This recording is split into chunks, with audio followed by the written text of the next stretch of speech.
Even if a business leader thinks I'm not impacted, it may come, let's say, through the back door, through the supply chain, through the customers. Let's cut all the taxes that don't give us much revenue, but that cost us a lot of money in raising them.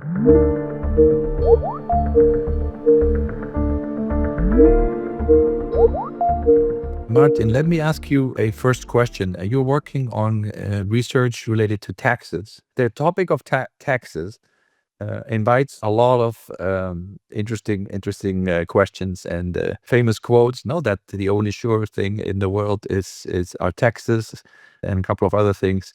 I'm just curious to sort of maybe to start us off to just tell us about what fascinates you around this topic. Why are you in this field? There must be a fascination, some passion for this topic. It's an obvious question, of course. I mean, the passion came almost 20 years ago when I was studying in the university, and the professor was fascinating. So a professor inspired me to dig deeper into this topic, and then it continued to fascinate me because governments all over the world do interesting things or semi-interesting things, and it's always nice to understand how businesses react to that. And it's an ever-changing landscape, so it never gets boring, let's put it like this. Let's talk about the reactions and the things that governments do. You have published a good number of papers that precisely study the consequences of taxes, changes in taxes, I guess sometimes also the unintended consequences of taxes. Maybe you give us just a couple of highlights of what you see there, or what works, what doesn't work, and what are maybe the most relevant unintended consequences that you see.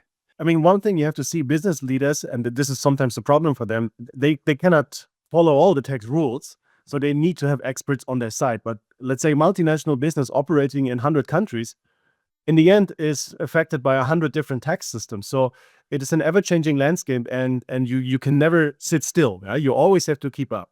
And then there are sometimes policymakers do that. They make changes like introducing emission taxes, for example, in some local areas in Spain, with a certain goal. And then even business leaders that will not have to pay this tax directly are affected by it because prices change along their supply chain.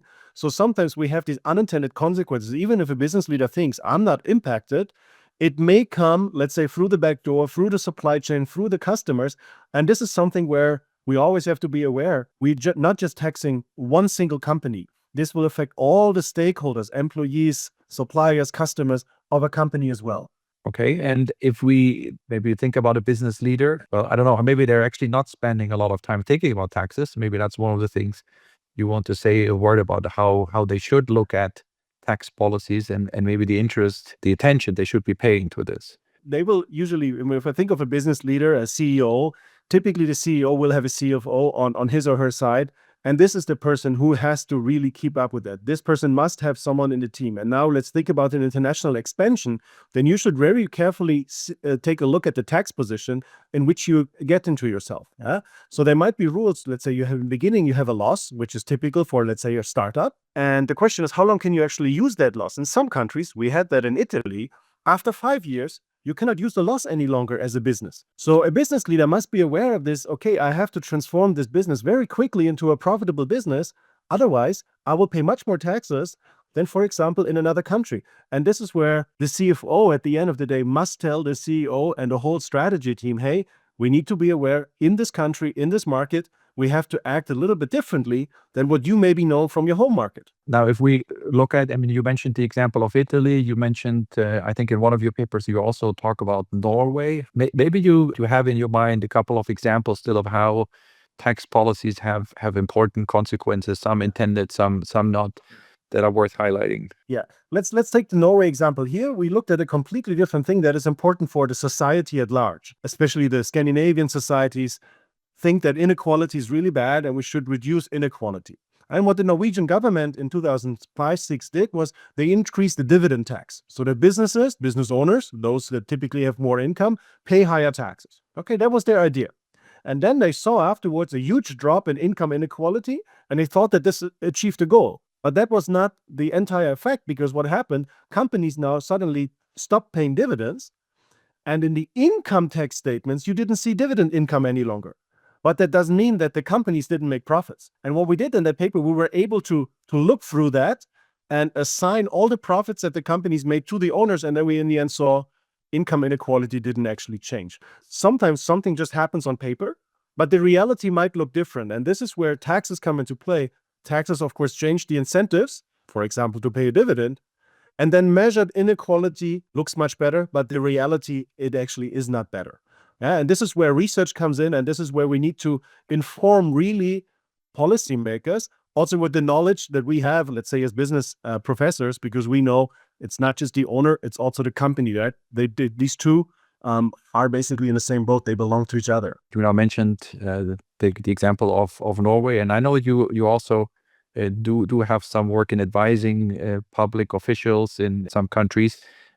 If you had a few minutes to talk to those who are taking decisions at that level, public policy, what would be your advice, condensed advice for them? A condensed advice I would give is make this tax system in a way that you minimize compliance costs. This is one easy fix. So companies have many different bureaucratic processes that are not their fault. This is because they have to adhere to many different tax laws. Yeah? If you think about what companies have to do and what they have to report, and by the way, also we as individuals, right? If you think of all the things that we have to report, not just in Spain, but in many countries, keep it simple.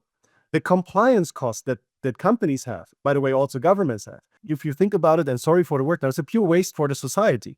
This is a welfare loss. If we wouldn't have them, we could take this money that we spend on bureaucratic processes and invest it. And then my simple advice would be, let's cut all the taxes that don't give us much revenue, but that cost us a lot of money in raising them. And this would make not just our individual lives, but also business lives much easier.